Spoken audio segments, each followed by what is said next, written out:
Hi everyone, this is another reading vlog. So it's the final week of Bookoplathon, as in today's the 27th September. So we have like, I think 4 days.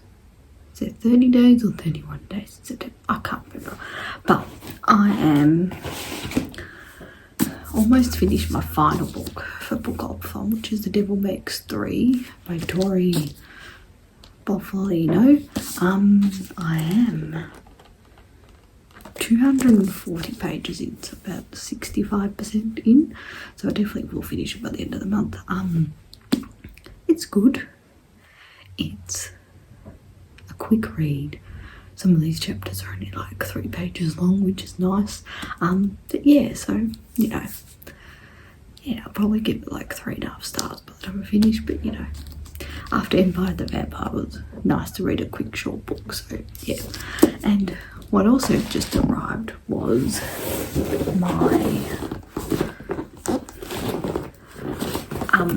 September illumicrate box. And it came really quickly to Australia. Usually it takes at least, it only took like a week or something. So you know, yeah.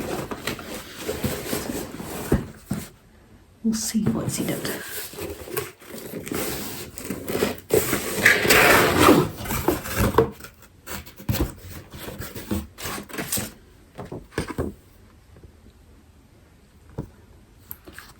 The theme is To the Bitter End, and this is everything that's in it. And everyone already knows that the book is Empire of the Vampire, so we'll see. What else is in here? Lots of good packaging. So, what do we got in here? Like a little pouchy thing. Oh, it's a replica dagger.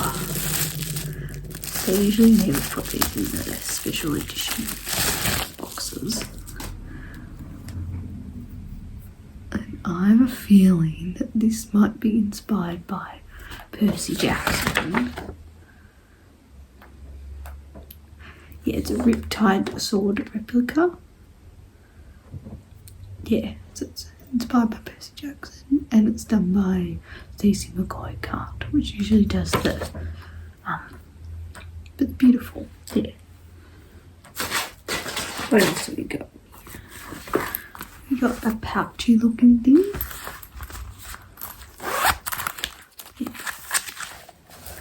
Yeah, so that, no idea. I have no idea what this is inspired by. Let's find out. Menon and Arborocus pouch. Artwork by Winter of the Heritage Content. And it's inspired by Throne of Glass, which I haven't read that series yet. So, yeah, that's cool.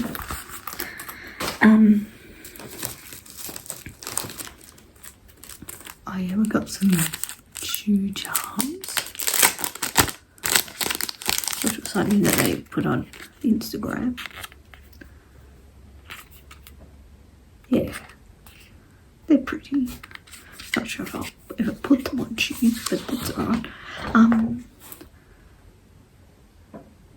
Wild and Improbable shoe charms, designed by Blissfully Bookish and inspired by Strange the Dreamer, which I haven't read yet either. Yeah, it's really pretty. And then I seem to get a lot of pins this month, I suppose, because Empire the Vampire's a chunky book, so it's a bit hard to put other things in there. This is a really nice brooch, like a rose flower. And it's pink, but I could make it into a brooch. White flower and scarlet chain pin set. And this is designed by November and May. And inspired by Dee's Violent Delights, which I also haven't read. But yeah, it's cool. And then what else we got here? Oh, we got the monthly pin.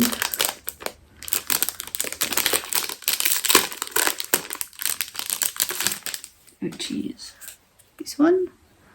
So it's inspired by Empire the Vampire. So yeah, that's really cool. And then we got 2 magnets. And then they are inspired by, what are they? Always Victorious magnets, and they're by Joanne Castros. And inspired by An Ember in the Ashes, which I haven't read yet either. But that's, yep, it's cool. And then we've got the actual book. This still was in good bubble wrap this time.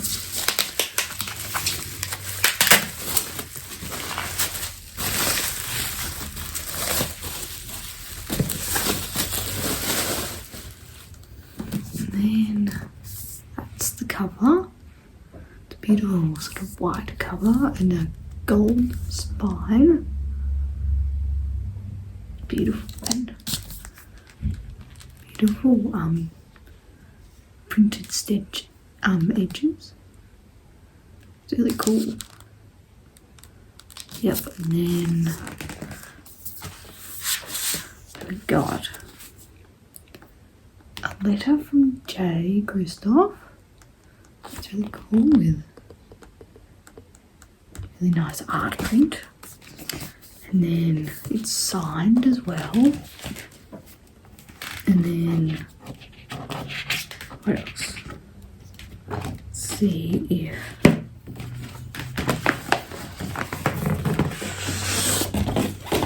and then it's beautiful in the artwork inside the jacket. Yeah. And then yeah, I think. Yeah, and it's just got this on both sides, so beautifully. I can see why Jack Christoph said it was his favourite one of all the special editions. So yeah, so that's illumicrate's September box. I think my favourite item would have to be the Riptide replica, just because it's gorgeous and yeah, I've always wanted a sword replica. So yeah, alright, and I'll update you in the blog tomorrow.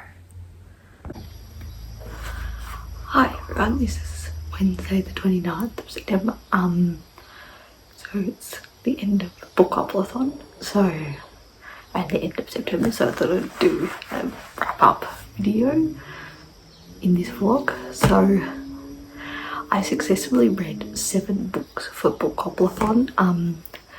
Overall, most of them were pretty good, some of them were average, but we'll go through the books from my least favourite to my most favourite. So yeah, my least favourite was Glass Sword by Victoria Aveyard. Compared to the first one, this one was awful. It was just, yeah, I almost DNF'd it, but I kept on reading it, and yeah, I probably won't continue with this series, but that's, you know, that's alright. So yeah. And then the next one was In the Woods by Tana French. I gave this 3.5 stars. I read this many years ago and didn't quite like it.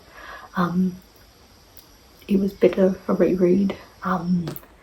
It's a typical murder mystery detective novel, so yeah, if you're into these types of novels, then give this one a go.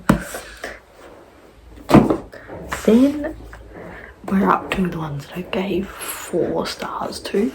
The next one was Hamnet by Maggie O'Farrell.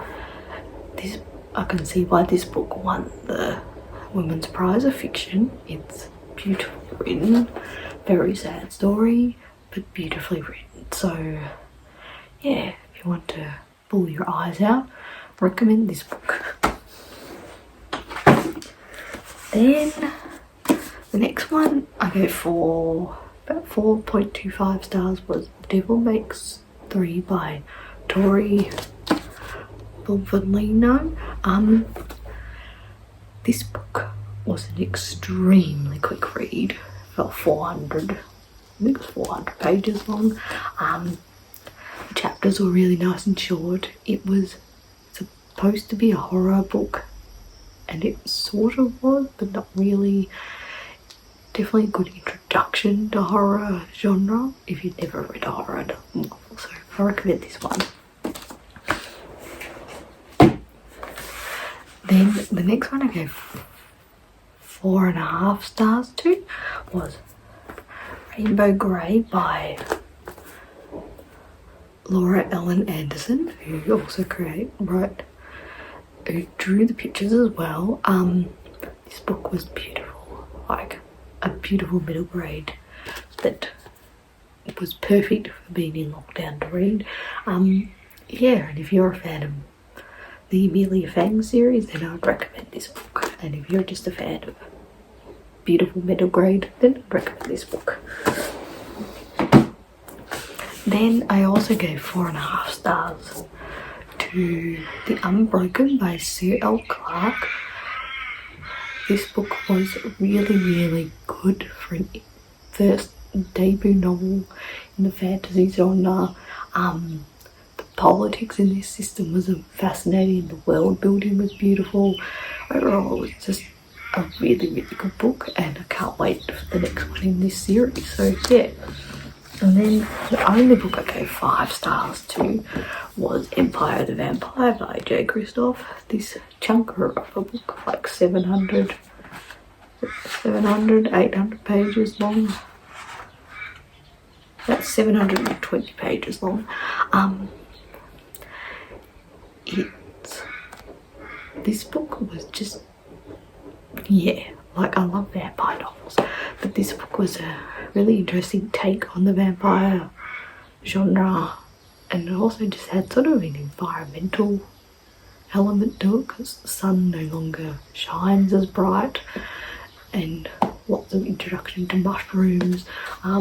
Yeah, and a lot of swearing, but it was beautifully written. Yeah, so, and I read this in like 4.5 days, so yeah, you know it's a good book when it's really thick and you just fly right to it. So yeah, so that was my wrap up of Bookoplthon. If you participated in the Bookoplthon, let me know how you went, and if you don't want to leave a comment, just leave an emoji in the comments to say hi.